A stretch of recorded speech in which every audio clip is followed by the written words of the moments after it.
በስመ አብ ወወልድ ወመንፈስ ቅዱስ አሐዱ አምላክ አሜን።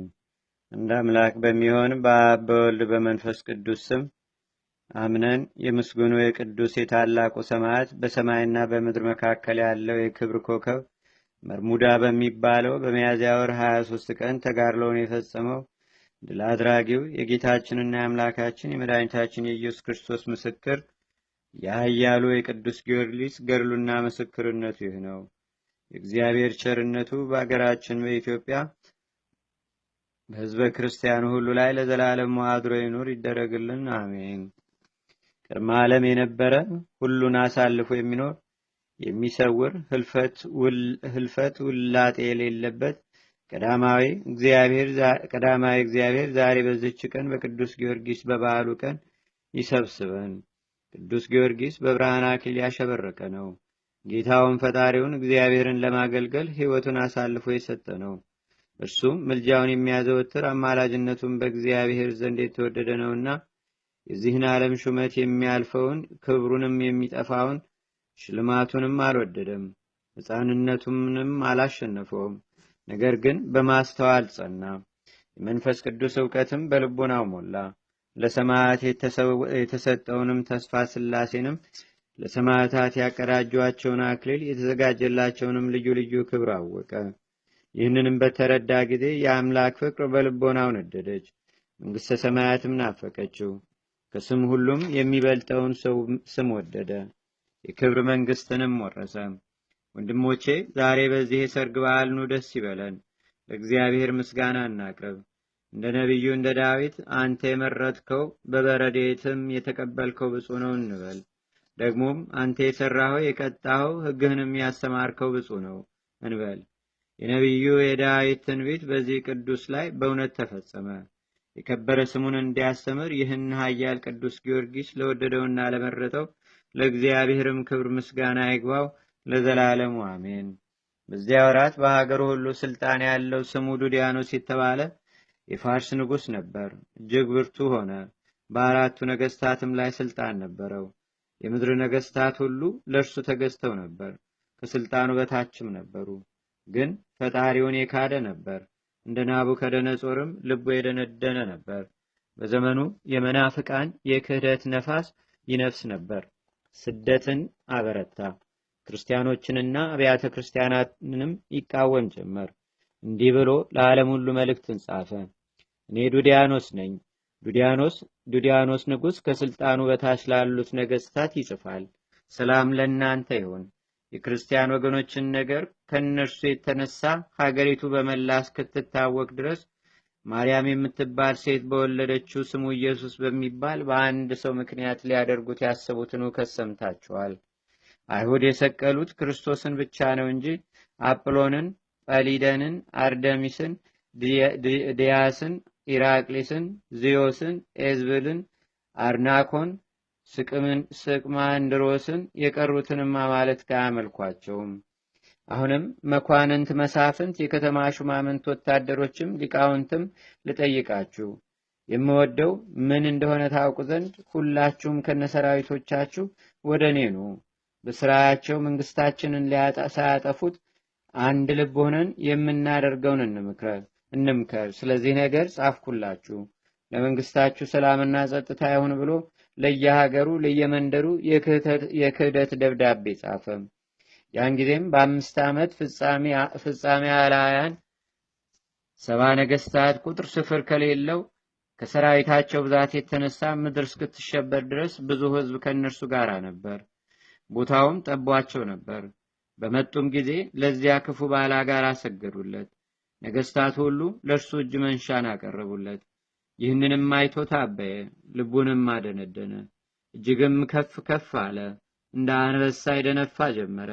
70 ቀን ሙሉ በየዕለቱ ከእነርሱ ጋር ምሳ አደረገ። ለማንም ፍርድ አያደርግም ነበር። እነዚህ የግብዣው ቀኖች ከተፈጸሙ በኋላ ያ ሰነፍ ከሃዲ ዱዲያኖስ በአደባባይ ለፍርድ ተገኘ። ነገሥታቱም ከእርሱ ጋር ተቀምጠው ነበር። መሳፍንትም በዙሪያው ቆመው ነበር። ያን ጊዜም 70 ጣዖታትን አቆመ። አማልክትም ብሎ ሰየማቸው፣ ሰገደላቸው። ተከታዮቹንም እንዲሰግዱላቸው፣ መስዋዕት እንዲያሳርጉላቸው፣ እርድም እንዲያርዱላቸው ግድ አላቸው። ከዚህ በኋላ ክርስቲያን ነኝ ብሎ በአፉ የሚያምነውን ሰው ሁሉ በዚያ ቅጣት ይቀጡት ዘንድ የሚያስጨንቁ መሳሪያዎች፣ የተሳሉ መቁረጫዎች፣ ልዩ ልዩ የሆኑ ስቃይ መሳሪያዎችም አዘጋጅቶ የአሳች ከሺ የስቃዮች መሳሪያዎችን ሁሉ ወደ ፍርድ አደባባይ አቅርበው እንዲያስቀምጡ አዘዘም። በዚያም በስቃዩ መሳሪያ መካከል የብረት አገልጋዮች፣ የብረት ምጣዶችም፣ መንኮራኩሮች፣ አጥንት ለመስበር የሚችል ከብረት የተሰራ የእጅ መቁረጫ፣ መላስ ለመቁረጥም የሚችል ቢላዋ፣ አጥንት ከጅማት የሚለያይ መውጊያ አእምሮ የሚነሳ መሳቢያ፣ ችንካሮች፣ መርገጫ፣ ቀስት፣ ጥርስ የሚያወልቁበት ጉጠት፣ አጥንት የሚቀጠቅጡበት የተሳሉ መጋዞች፣ አፋቸው እንደ መጋዝ ጥርስ ያለው የብረት ድስት፣ ረዣዥሞችም የብረት በትሮች፣ ጥርስ ያለው የብረት ገመድ መሳሪያዎችም እያንዳንዱ ነበሩ። መሳይቲ ከይሲ አማልክቶቹን የሚሰድብ ልቡ የሚያመነታ የማይሰግድላቸውን ቢኖር በሕይወታቸው ሁሉ ቆዳቸውን እንዲገፏቸው በፋቴ የተሰለፉ ብዙ የስቃይ መሳሪያዎችንም በስጋቸው እንዲያሰራጩ ብዬ አዝዣለሁ። የልጆቻቸውንም ደም አፈሳለሁ፣ ራሳቸውንም እቆርጣለሁ። በመስታወት አይነት መሳሪያም ጭንቅላታቸውን እበትነዋለሁ፣ ጭናቸውን በመጋዝ እቆርጠዋለሁ፣ እንደ ምርኮ በታትናቸዋለሁ፣ ሆድቃቸውን አፈሰዋለሁ፣ በመጋዝ ስራቸውን እበጥሰዋለሁ፣ አይናቸውን አውጥቼ በእጃቸው አስታቅፋቸዋለሁ። ኢየሱስ ከእጄ ያድናቸው እንደሆነ እስካይ ድረስም ስጋቸው ለሰማይ አዕዋፍ፣ ለምድር ፍሬያትም፣ ለምድር አራዊትም እንዲጣል አደርጋለሁ ብሎ በመሐላ ትእዛዝ ሰጠ። የስቃዩ መሳሪያ ግን ለሚያየው የሚያስደነግጥ የሚያስፈራ ነበር። መከራውን ሊቀበሉ የሚወዱ ቢኖሩም ከስቃዩ መሳሪያ የተነሳ ወደ ኋላ ይሸሹ ነበር። እግዚአብሔርን የሚወዱ ብዙዎች ሰዎችም ይህን በሰሙ ጊዜ በቤተ ክርስቲያን ላይ ከተነሳው ከዚህ አውሎ ንፋስ ግርማ የተነሳ እንደ ሰም ቀለጡ። ነገስታቱም እርስ በርሳቸው እየተገባበዙ ጣዖታቸውን እያመለኩ 7 ዓመት ቆዩ። የስቃዩን መሳሪያ ከመፍራትም የተነሳ እኔ የክርስቶስ ወገን ነኝ ሊል የደፈረ ማን የለም። በሁሉ ጽኑ ሐዘን ለቅሶም ሆነ። ፈጽሞ በአፉ የእግዚአብሔርን ስም የሚጠራም አልተገኘም። ይህ ብሩህ ኮከብ ተርቢኖስ የተባለው ቅዱስ ጊዮርጊስ ስለ ዓለም መስራት ለመምከር ንጉሱ ድዲያኖስ በፋርስ ሀገር ብዙ ነገስታት ማሰብሰቡን ሰምቻለሁና አሁንም ብዙ ገንዘብ የከበሩ እጅ መንሻዎችን ይዤ ልሄድና ልሰጣቸው የአባቶችንም ሹመት ልለምናቸው ብሎም ይህን ምክር በልቡ አኖረው አሳደረውም። ከዚህ በኋላ ወዲያው ተነስቶ ብዙ ገንዘብ የከበሩ ልብሶችንም ይዞ ገንዘቡንም ሁሉ አገልጋዮችንም ጨምሮ ከነገስታቱ ጋር ሊገናኝ በመርከብ ሄደ። ቅዱስ ጊዮርጊስ ወደ ንጉሱ ከተማ በደረሰ ጊዜም ነገስታቱ ጌታችን ኢየሱስ ክርስቶስን ሲነግፉ ሰማ። ጣዖታትን ሲያመልኩ በፍጹም ትጋትም ዕጣን ሲያሳርጉላቸው ክርስቲያኖችንም ሲያሳድዷቸው አየ። ቅዱስ ጊዮርጊስ ከዚያን ጊዜ በቀር እንደዚህ ያለ ነገር አላየም ነበርና ብዙ ጊዜ በልቡ ተደነቀ። ይህንንም በተረዳ ጊዜ በልቡ አሰበና አባቴና እናቴ የተጠቀሙት ምንድነው? በኃላፊው ዓለም ሹመት ጥቅም አላገኙም። የኖሩበት ተድላ ደስታ ጠፍቶ የለምን? ወደ ፈጣሪያቸውስ ባዶ እጃቸውን ተመልሰው የለምን?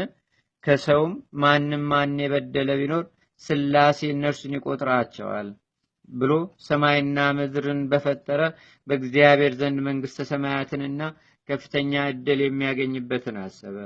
አያሎ ቅዱስ ጊዮርጊስ እኔ የዚህን ዓለም ክብር ፈጥኖ የሚያልፈውንም ተድላ ደስታውንም ትቼ መንግሥተ ሰማያትን ገንዘብ አደርጋለሁ። ለንጉሱ ልሰጠውም ያሰብኩትን ገንዘብ ለድሆችና ለጦም አዳሪዎች እሰጣቸዋለሁ። በእኔም ፍጹም ሊሆን የሚወድ ገንዘቡን ሽጦ ለውጦም ለድሆች ሰጥቶ ይምጣ ይከተለኝም ያለውን የጌታዬንና የአምላኬን የፈጣሪዬን የኢየሱስ ክርስቶስን ቃል ፈጽማለሁ አለ። ዳግመኛም አውጥቶ አውርዶ ወገኔን የሰማይና የምድር ፈጣሪ ክርስቶስን የሚያመልኩበትን አገሬን ትቼ ለምን መጣው? እግዚአብሔርን ትተው ሰይጣንንም ወደሚያመልኩ ወደ እነዚህ አላውያን ለምን መጣሁ? መንግስታቸው ከእነርሱ ጋር ፈጥና ከምታልፍባቸው ከእነዚህ ርኩሳን አላውያን መሾምንስ ለምን እፈልጋለሁ? አሁንም እግዚአብሔር ይቀበለኝ ዘንድ የማደርገውን እኔ ያውቃለሁ። እንግዲህ እኔ ኃላፊውን የዚህንም ዓለም መንግስት አልሻም። ለዘላለም የምትኖረው ፈጣሪ ጌታ ኢየሱስ ክርስቶስ የሚያወርሰኝን መንግስተ ሰማያትን እሻለሁ እንጂ ከእንግዲህስ ወዲህ በዚህ ዓለም እስካለው ድረስ ወደ አገሬ ወደ እናቴም አልመለስም።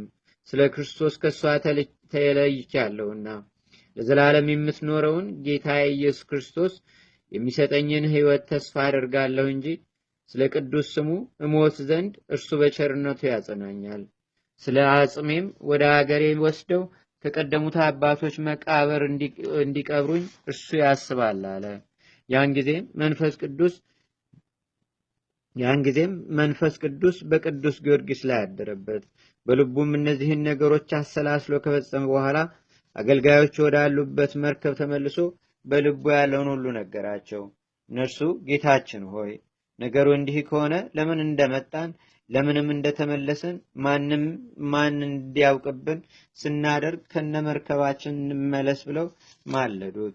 ቅዱስ ጊዮርጊስም ምንጊዜም ይህ በእኔ ዘንድ አይደረግም፣ ከእንግዲህ ወዲህ ወደ አገሬ አልመለስም፣ ተመልሼ የእናቴን ፊትም አላይም። ፍጥረቱን ሁሉ ለፈጠረ ለሰማይና ለምድር ንጉሥ ለጌታችን ለኢየሱስ ክርስቶስ በማደርገው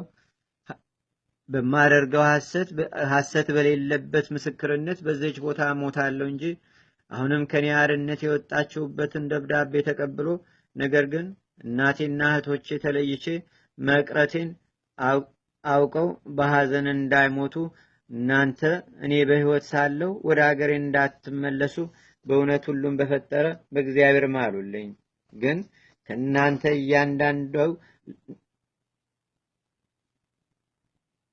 ከእናንተ እያንዳንዱ ነፃ ናችሁ። 3 ወቄት ወርቅ፣ 10 ልብስ ውሰዱ።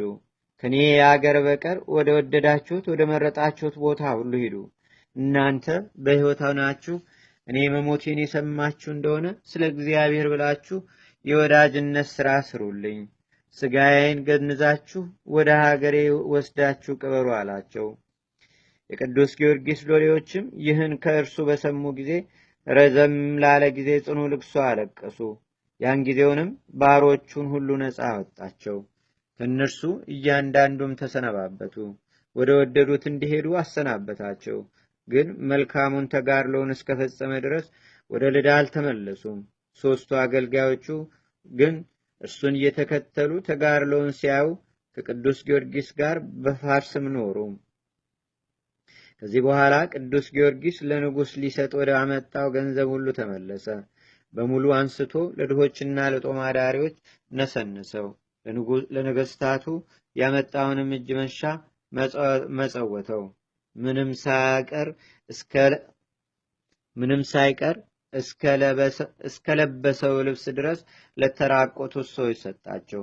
ከዚህ በኋላ ፈጥኖ ሄደና በአላውያን ነገስታት ፊት ቆሞ እኔ የክርስቲያን ወገን ነኝ፣ በጌታችንና በአምላካችን በመድኃኒታችን ኢየሱስ ክርስቶስም አምናለሁ ሲል አሰምቶ ተናገረ። ነገስታቱም እንደ ችሎታው ልዩ ልዩ ስቃይ እያዘጋጁለት እስከ 7 ዓመት ድረስ በልዩ ልዩ ስቃይ ሲያሰቃዩት ኖረ።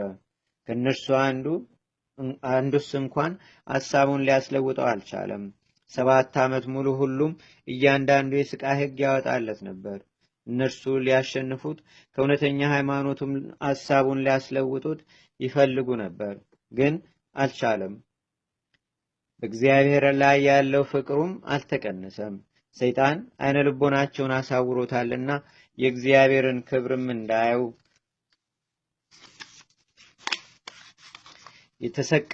የተሳሳታችሁ ነገስታት ሆይ ይህን ስህተታችሁን አርቁ፣ የክህደትን ስምም አትጥሩ።